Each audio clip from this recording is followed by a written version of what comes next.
we'll get our eyes and attention on Tannen Grace and Jody Keith. There's Ross M. Boss, the Utah Jazz fan. Yeah, He's why? getting ready. I make fun of him about it all the time. They're doing pretty good this year, right? Yeah, they're still alive in the playoffs. They're still alive. Semifinals. Nice. They're down 2-1 to the Houston James Hardens. Oh, is he that good? What's that? Is James Harden that good? He does okay. Okay. He does okay. I know he used to be really good. I He is, assume he's getting old. Nah, he's like 28. Oh. Nah. He's going to be the league MVP this year. Oh, that's pretty cool. Yeah, he's a pretty good basketball player. I don't know that much about basketball, so moving on. Magic. You want to talk about Magic? I guess. I want to talk about Magic. Does Tannen have anything weird in his deck? I assume his main deck is the stock 60. He's as stock as can be. Yeah. The weirdest thing he has is a forked bolt. That's not weird anymore. No. I think one time, like 2 months ago or something, Noah Walker or Bob Wang. Yeah. I don't know how to pronounce his Huang. last name. Bob Huang had a fork bolt in his deck, and ever since, every single version, every single main deck that I've seen of this deck is exactly the same. Earlier we saw a version, I recall, that was slightly different, had a Grim Lavamancer main deck that was never drawn.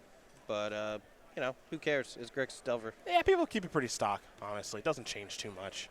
You know, if it ain't broke, don't play it. Yeah. In Legacy, that's true. It looks like Tana might be taking another mulligan here.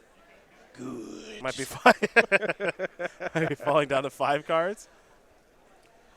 Speaking with Ross a little bit earlier in the day, Brendan DeCandio's deck is the one that's maybe the most interesting of the bunch, this white blue mid-range deck that he built more or less while he was red-eyeing over.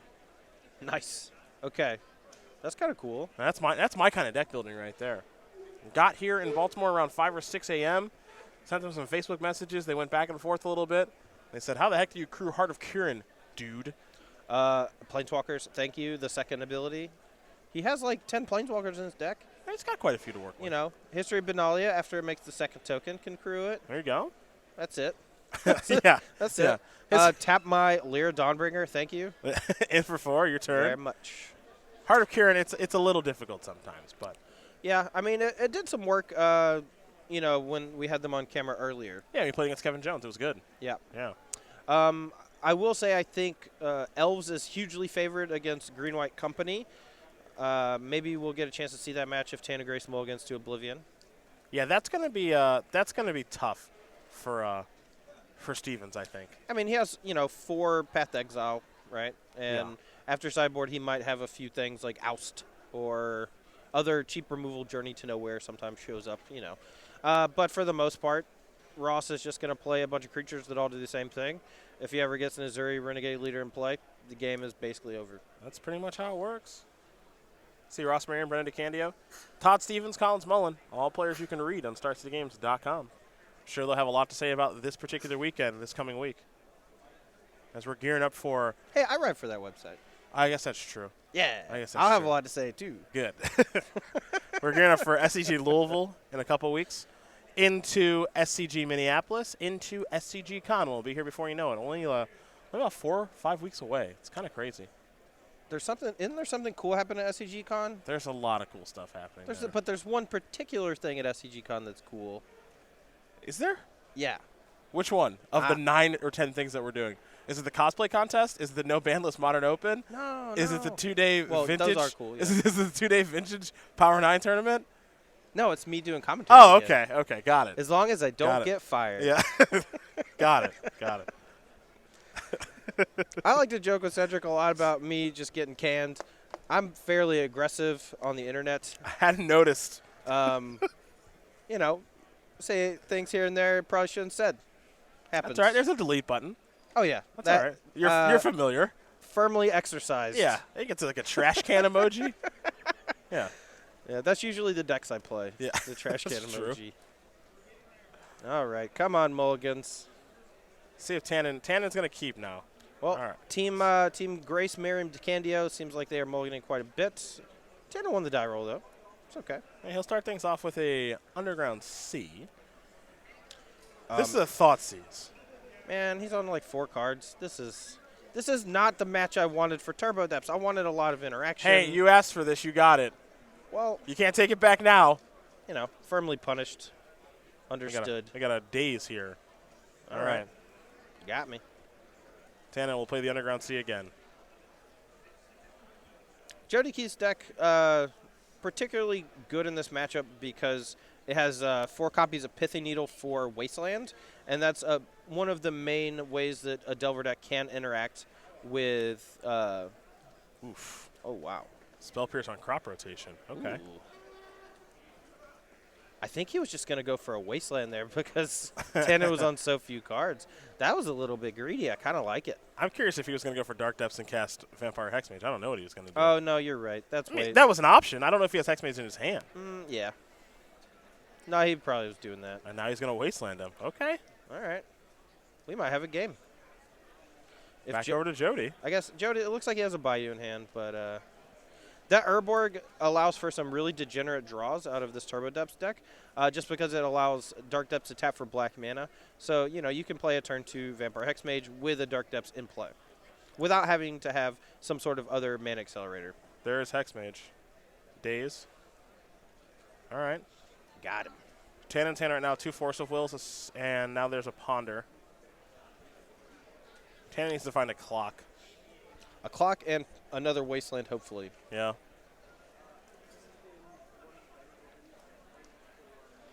For being on 4 cards, he's putting up quite a fight. He's doing better than I thought he would be. Oh, for sure. Go back over to Keith. Dark Depths Hexmage number 2. There's Duress.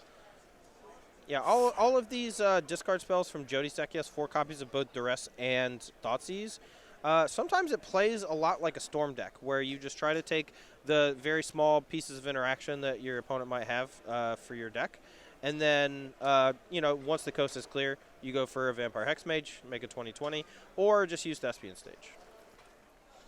If you have Thespian Stage here, game's over. It would be over. Force of Will. A couple mystery cards there in Grace's hand. Believe, the Tropical Island, which he played. He didn't let me finish. Jody's going to sacrifice a Verdant Catacombs, dig a land out of his deck. He'll go with the Bayou.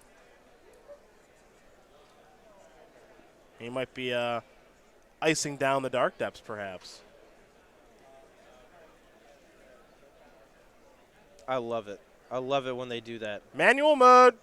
I used to do that every now and then when I was playing the Thopter Depths deck way back in Old Extended. Does not come up much. Here is Duress.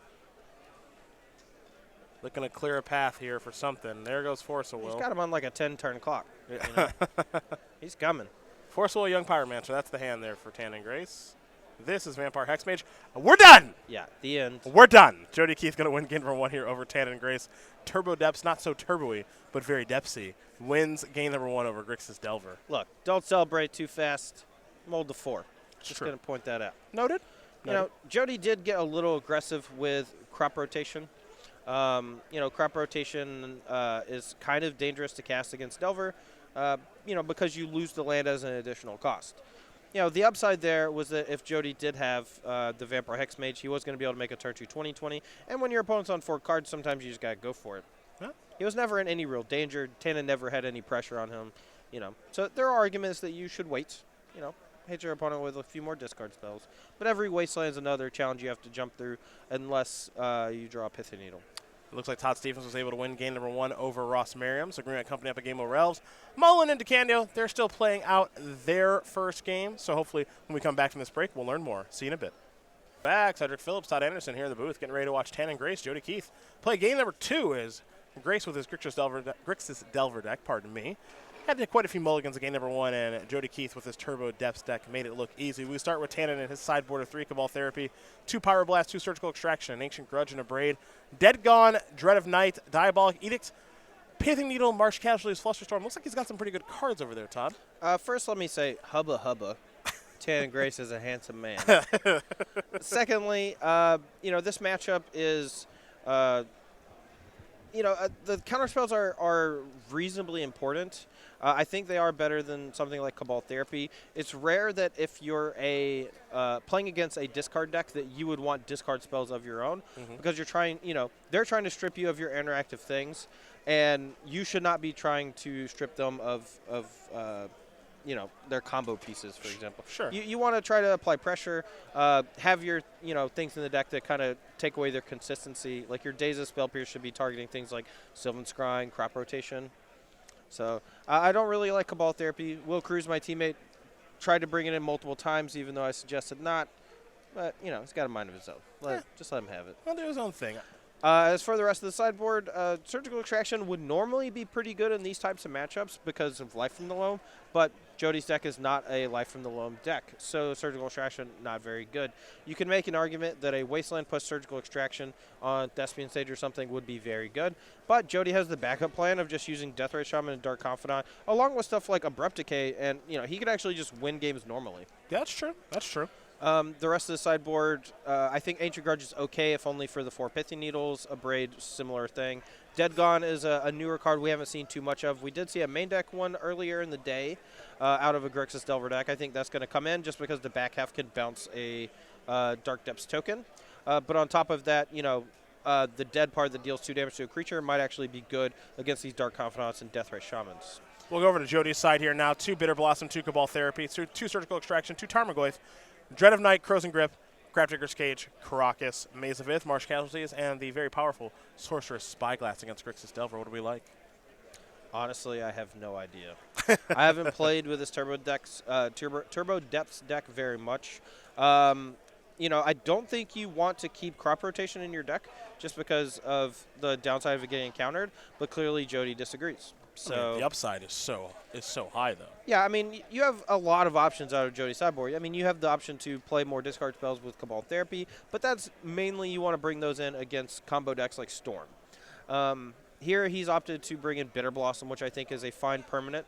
It can block Delver of Secrets forever. And if you do get Surgical Wastelanded, you have that backup plan to actually win the game. It's true. So, yeah, the nice thing about his deck, and I think I agree with you that you mentioned this, he's got a lot of backup plans. He can go to Tarmogoyf, which he's got a couple on his sideboard. Yep. He can go to Bitter Blossom. He's got Deathrites. He's got Dark Confidants. He's got a couple different routes he can go so that if Dark Depths does get hit by Wastelands or Surgical Extraction, he should still be totally fine, as here's a Deathrite Shaman from Tan and Grace. I don't know what plan he's decided to implement here, but it wouldn't surprise me if he just boarded out a bunch of discard spells and just is full, combo and other threats, It's just stretching the resources of the Delver deck too thinly. We're going to go back over to Tan and Grace now, who has the active Deathrite Shaman. Keith with just a Verdant Catacombs to start things off with. One of the cool things about Crop Rotation, I will say, is that if your opponent is trying to wasteland you, it is often one of the best cards you can have because it's effectively 1 green mana to stifle the wasteland. Yeah, which is nice. Yeah. That's nice. Here is a Volcanic Island for Tan and Grace via Flooded Strand. Let's see what the play is going to be. Young peasy. All right. And now Deathrite is going to remove, well, maybe it might. Takesies, backsies. Maybe Keith is going to have a response to Young Pyromancer. Who knows? Huh. He might want to Crop Rotate, I guess. That seems fairly dangerous, considering a Daze is basically lights out. And now here's Delver of Secrets. This is the start that Tannen really wants. If he can follow this up with something like Wasteland, not only to slow down the combo, but also it, gives him time to actually use his creatures effectively to put pressure on Jody. As long as he has a few counter spells to back it up, maybe a Wasteland, he should be in good shape this game. Let's see what Jody's plan is, because he drew a Maze of Ith for his first draw step and an Urborg for his second. Don't love the Maze of Ith in this matchup. It's not great against Young Pyromancer or True Name Nemesis. It is, however, very good against Gurmag Angler and Delver early on. Yeah, that's true. Some applications there. I think I might be with you. He may have just discarded. He may have just sideboarded out a lot of his discard and just bring in random stuff for it, which I think is a totally fine way to go about doing business.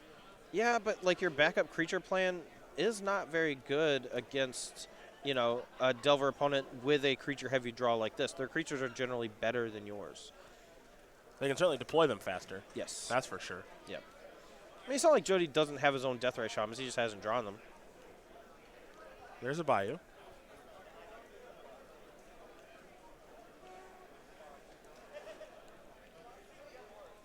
We'll see where Jody Keith goes next. My guess, he's just going to try to play Bitter Blossom. And then I also think it's going to get hit with a Daze. Does Todd Anderson predict the future again? You know, we're pretty good at predicting things. Well, he has a Daze. He's got a Wasteland, too. His hand's really good. Wow. Yeah, I think this game might just be over and done with already. Yeah, if this Delver flips. Oh, yeah. We have Dylan Donegan incoming. This Delver flips. Jody Keith is in a whole bunch of trouble. Depending on Tannen's hand, I probably would have returned Volcanic Island instead, because if he wants to play Wasteland this turn, he's not going to be able to activate Deathrite Shaman to deal 2 damage. That's a good point. But, I mean, he may just want to use his mana in different ways. He may want to main phase a Brainstorm to get a trigger off a Young Pyromancer. And he might have Ponder or something, you know. But I would probably get the Wasteland in play now. That way, if Jody does go for something like Pithy Needle, you know, he can use it in response. I may even do it now while he's tapped out on the Thespian stage, so he can't use Crop Rotation to protect it. Yeah, that's the thing I'm kind of interested in doing, is just taking care of one of these non-basics now. I think I'd rather take care of stage as opposed to Bayou, but just get one of these lands off the battlefield while you have the opportunity. Right. Now, it is worth noting that most versions of this deck do play Elvish Spirit Guide, as we mentioned at the top. And so if Tannen's a little bit nervous about Elvish Spirit Guide plus Crop Rotation, which is counteracting Wasteland, he might not play it this turn. Sure. If I'm not mistaken, I think he has Spell Pierce in hand, too. Well, then So- everything's good. Yeah, sure. Here's an attack for 7. Keith's going to fall down at 12. This is a Wasteland. I don't like waiting on the Wasteland here. Like, you're going to use it at some point, right? But by not waiting, you just kind of open yourself up to certain stuff. Well, I guess this is interesting because you're seeing it on the upkeep. Maybe Well, this is on purpose. If he's doing it on the upkeep, he decided not to use it. I think he thought he was going.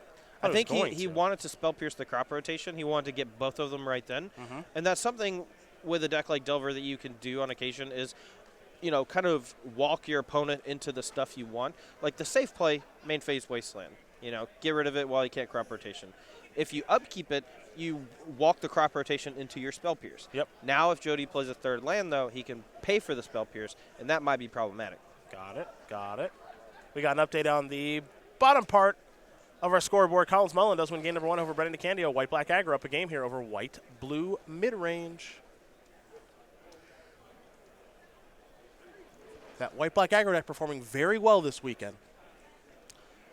Tell you what, I am not loving this post-board plan against Grixis Delver. I'll say that. The Bitter Blossoms, Dark Confidants, these do not look great, especially when you're under this much pressure. Yeah. That flip Delver, you know, he pulled a reverse Todd Anderson, flipped it blind. Making it look easy. Here's Maze of Ith, maybe? Yeah, this might play. Just buying some time against Delver. Young Pyromancer doesn't really want to attack into Deathrite because it trades. He might be fine trading, though. I would also I kind of expect him to EOT Brainstorm here as well. I like an EOT Brainstorm a lot. I mean, you could also just hit a Daze, you know, for this Dark Confidant. Yeah, I like EOT just Brainstorm almost no matter what his hand is, just to get more action.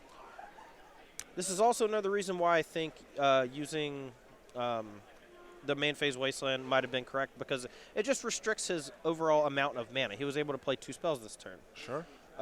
You know, of course, the downside of not main phasing is that he might just get 20-20'd. So he kind of wants to save the Wasteland for as long as possible, wait for something to target Dark Depths, whatever it is, like Hex Mage or Thespian Stage, and then use the Wasteland. I think that's what kind of makes things interesting playing against Turbo Depths players is sometimes they want you to Wasteland them right away, sometimes they want you to wait. You know, like, right. Just depends on what their hand is and what they're how they're sequencing what they're doing. Where if you waste on them right away, they're like, okay, thank goodness, now I'm free to go. Mm-hmm. We're going to go back over to Tannen now. Underground C, which we've known he's had for a while. He's got that flip Delver. That's, of course, Insectile Aberration. Young Pyromancer. Deathrite Shaman, 2. Yes, 2. Dylan Donegan Elemental tokens. Our youngest invitational champion ever. I really do not mind attacking with Young Pyromancer here the more I think about it. That Deathrite Shaman has the potential to gain some life or give Jody more mana. The Dark Confidant, can maybe get Jody out of this glut.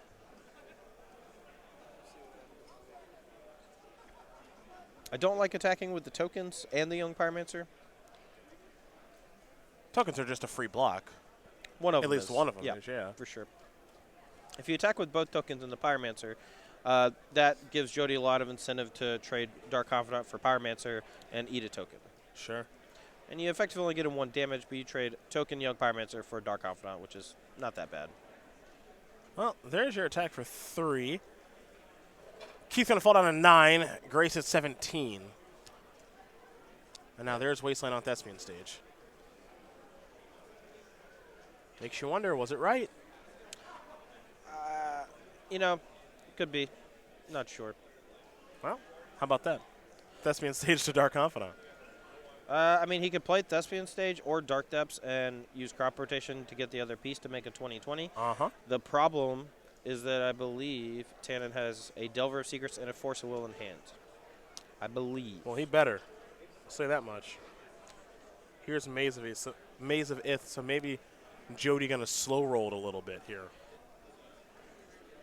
It's kind of the awkward thing about this Turbo Depths deck as compared to playing just like the old version of lands, for example, is that you have a lot of situations where you need to be able to put 2 lands onto the battlefield at once, and your deck doesn't play Explore because you're not a Life from the Loam deck. So here, it would be great if Jody had an Explore in hand because he could just, or Exploration in hand, he could just play both his combo pieces and main phase it. Here's a Thoughtseize. Spell Pierce is going to go after that. We could pay for it. Yeah, looks like Jody doesn't want to, though. So has that Maze of Ith, Dark Depths, Thespian Sage, all in hand. But this is the problem that you mentioned is only the ability to play 1 land per turn. He'd like to have all 3 on the battlefield. There's Maze of Ith, maybe buy him a little bit of time. That's kind of why I think that maybe Maze of Ith shouldn't be in the deck, because it's rarely a land you want to take a turn to play. Like out of something like the old school lands deck where you can play multiple lands a turn, having Maze of Ith is fine. It buys you some time in certain spots. Here, it's costing you an entire land drop.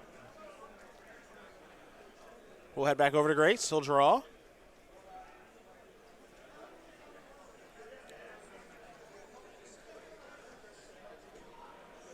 All right, so what happens if we attack with everything? All right, so he probably Maze of Ith with Delver, probably blocks the token with Deathrite.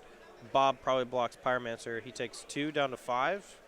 Dark Confidant leaves the battlefield, though, so there's very little threat of taking too much damage there. Probably got to do a little bit better than that if you can. And as you see, Grace is lining up what Keith's potential blockers could be, and here he comes with all of those creatures, it appears. Maybe not. Maybe not. I don't mind waiting to just get 1 more token to punch through an extra point of damage. Tannen effectively has him at 3 life before Jody can kill him with a Dark Depths token, right? Because he goes EOT, activate, untap, activate. With Deathrite Shaman? With Deathrite Shaman. Yep.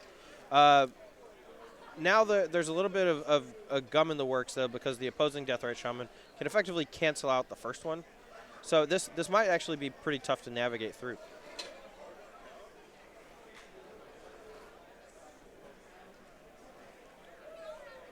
Well, we're going to move on to Keith now. This is going to be the end of Grace's turn. I don't believe there's a creature in the yard to gain life, which is something that he would want to do. He would love to gain some life right now. Repticate is a reasonable draw.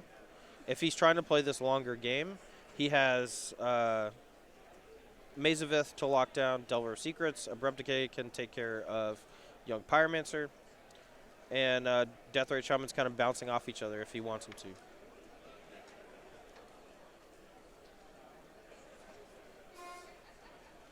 Decisions. Sideboarding into this maybe slower package, working out okay here for Jody Keith as he'll play another copy of Thespian Stage. Yeah, and one thing to note is that even though Mazavith is almost always going to target Delver's secrets, you need to keep attacking with it because the Urborg is in play, and that one extra black mana floating around may end up being problematic. That's right. Shaman's going to remove something from the old graveyard here. Are we sure we have life totals correct? I thought Jody was at 7, and then Jody activated Deathrite. Yeah, we will take a look.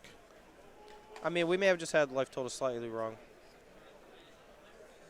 Right, but Jody should be at not take damage from his own Deathrite Shaman is what I'm saying. Yeah, let's confirm the life totals. Yeah, let's just confirm life totals with players. I mean, I could be wrong. I could have missed something.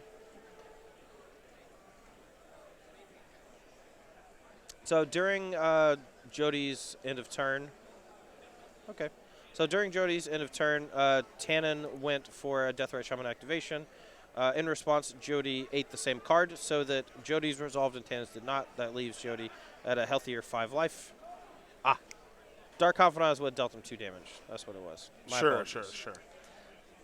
And then, the Abrupt Decay to clear out the Deathrite Shaman, and that, Ooh, that might be it. That's a timely wasteland, folks. That's it. Attack with everything. Blocks. Yep. Jody will pack him up, pack him in. As Tannen Gray's going to win game number 2 here over Jody Keith. Grixis Delver, Turbo Depths, all tied up. You can see the rest of the scoreboard there. Steven's still up a game over Merriam.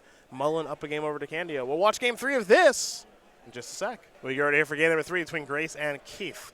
Grixis Delver, Turbo Depths. These players taking a look at their sideboards a little bit more. It looks like here, as Grace was able to tie things up against Jody Keith. You do see that Ross Merriam and Todd Stevens. Merriam's still down a game, it appears. And it looks like Brendan DeCandio still down a game to Collins Mullen. Yeah, I mean, I expect Ross to tie this up. Again, even though he lost game 1, I do think it's a pretty good matchup for Ross. He has, a bunch of Aziris that need to get hit.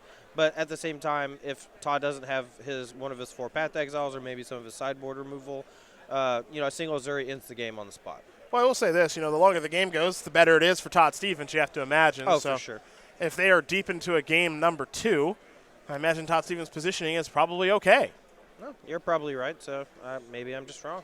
I don't know. I mean, it's not a for sure thing. I do think that Azuri is the trump card of it all. Or, obviously the ability to make infinite mana and then Azuri it up, as Collins does win his match over Brendan DeCandio 2-0. Okay. The team of Keith, Stevens, and Mullen currently up a match over Grace Merriam and DeCandio. Yeah, Jody's going to be on the play here for game 3. I think that's pretty important against Delver decks, especially in Deathrite Shaman mirrors, quote unquote. Yeah, I think this is a pretty good spot here for Keith. I don't think he's going to be this more reactive deck after sideboard with Mazavith and stuff. I think he's going to be a lot more proactive now that he's on the play. Sure. At least that would be my expectation.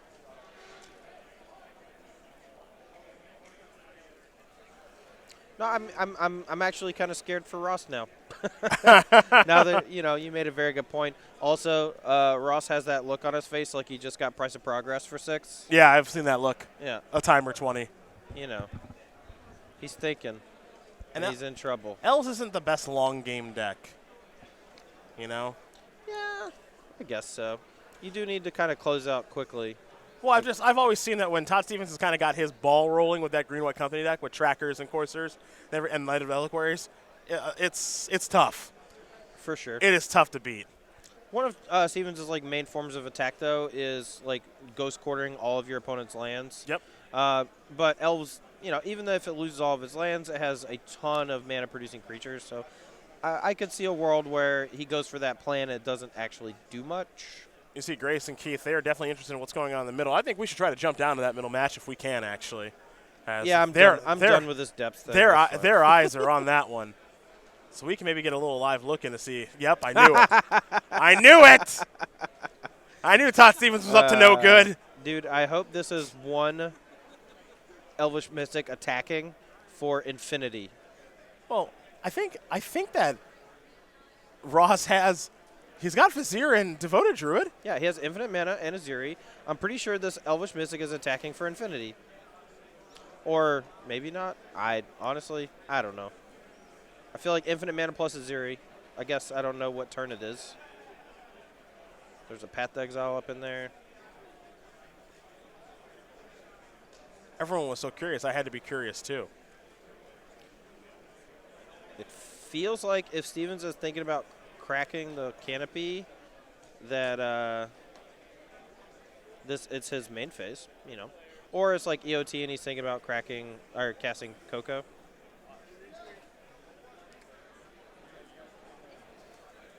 Yeah, it looks like we're gonna stay here actually. Let's see what the heck is going on. Oh, I think I get it. I think Todd Stevens has a warship in play. No, he also has Gideon's Intervention. Yeah. Like. I see. It's hidden. It's hidden. Okay. Interesting. I think I understand now. Here's a Path to Exile. I think Ross is going to make infinite mana, Regenerate all of his creatures. and overrun his team a million times. Yeah. Okay. Wow. Need to dream a little bigger, darling. I guess we'll also figure out what Gideon's Intervention is naming. That's got to be a little interesting to know. A card that people say needs to be banned in the Brawl formats Really? for its annoyance against Planeswalker generals. Because they just can't cast your general. Gideon's Intervention is on Court of Calling. Okay. Cool. I guess if he named Collect a Company, he couldn't cast his own, or is it one-sided? I forget.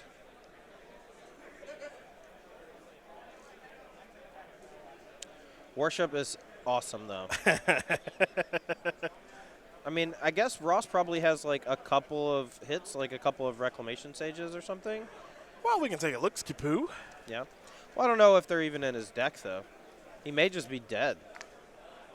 Well, I think he knows. I think, given that Ross and Todd know each other pretty well, wouldn't be surprised if he knew about the warship coming. Ross has a Reclamation Sage. What if he has one Reclamation Sage, but he, is for tutoring, Okay. But now the tutor is turned off, so he has one out. So he's got to draw it. Even if he draws it now, though, he lost the Azuri, so he can't even get through these gigantic creatures. That's true. I mean, Steven's at 6, but he's climbing his life total up with Corsair Crewfix and Scavenging Ooze and such. I love that Todd Stevens just out here just doing his own thing. Yeah. Just the czar of Value Town as usual. God, I hope that sticks. His creatures are large and in charge. He can play a ton of lands a turn because he's got Azusa. He's got Knight of the Reliquary out there. Scavenging Ooze to eat graveyards and gain life. Courser to gain life. Eidolon of Rhetoric to make sure that no one's doing anything too unfair. I don't know how Ross Merriam gets himself out of this. I really don't. Personally, I'm curious on whose turn we're on and at what point things are happening. Because they haven't moved in like 2 minutes. It's been a moment. Azusa. He also has Azusa and Ramming Up Excavator. He's got the full-blown, wombo combos. He's got everything. Oh, here's a Path to Exile. Okay, right. So Todd Stevens just passed the turn over to Ross. Ross is going to path Ranganap Excavator. Okay.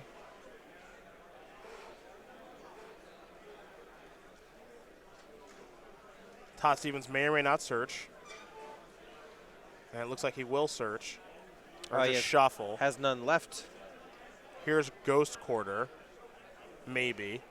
On Ross's upkeep. Hold. At this point, Tannen might be being attacked by a 2020. Who knows? Hopefully. Yeah.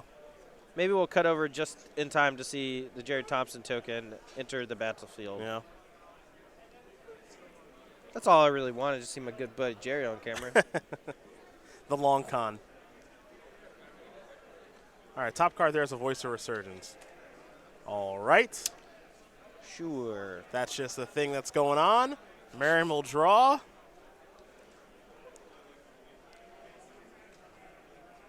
I mean, Todd Stevens is in a hugely advantageous position He has multiple Birds of Paradise getting pumped by Gavany Township. Those fly right over all these elves. He's got giant creatures to block. So really, Ross needs to draw not only a way to deal with worship, but a way to actually, punch through damage. Yeah. He does have infinite mana. Sometimes infinite mana is not good enough. It doesn't appear to be even close to good enough this game. Nope. This is the kind of Magic that I really, really don't like. the like brain strainers, It's not easy. No. It's not easy. I like keeping that Path Exile on top of the deck personally. You want to draw that pretty soon here, just to maybe break up the infinite mana combo, just in case. I don't think Ross is going to expose an Azuri to a Path Exile until he's able to get the worship off the battlefield, though. That just seems kind of silly. Yeah, I think that's extremely unlikely. Explosives on 1 will enter the battlefield, so that can kill a decent amount of Ross's stuff, but I don't think that Stevens is going to want to activate that simply because he has 2 Birds of Paradise that are doing a little bit of work in the air. Yeah, I mean, I think it's pretty safe to at least attack for 4 here. I don't know. I would try to get Ross dead as quick as possible. If you attack for 4, you can attack for 6 if you want with the Gavany Township. Mm-hmm. So pumping those seems reasonable. And that, makes Ross dead next turn. Looks like Stevens is considering that. 4 is also fine. You can just EOT pump, untap pump. Sure. You can still do lethal. You can still do it over 2 turns. Yeah, but if he's not using his mana, it doesn't matter. So he's going to pump main phase. Keep in mind, too, that because Eidolon of Rhetoric is out on the battlefield, Stevens can't do multiple things in a turn. So he just played Explosives. That's the only spell he can play. There's Court of Calling, which is what Gideon's intervention is naming, and that is going to do it. So the team of Jody Keith, Todd Stevens, and Collins Mullen are going to win this match here over Tanner Grace, Ross Merriam, and Brendan DeCandio, and that means that Jody Keith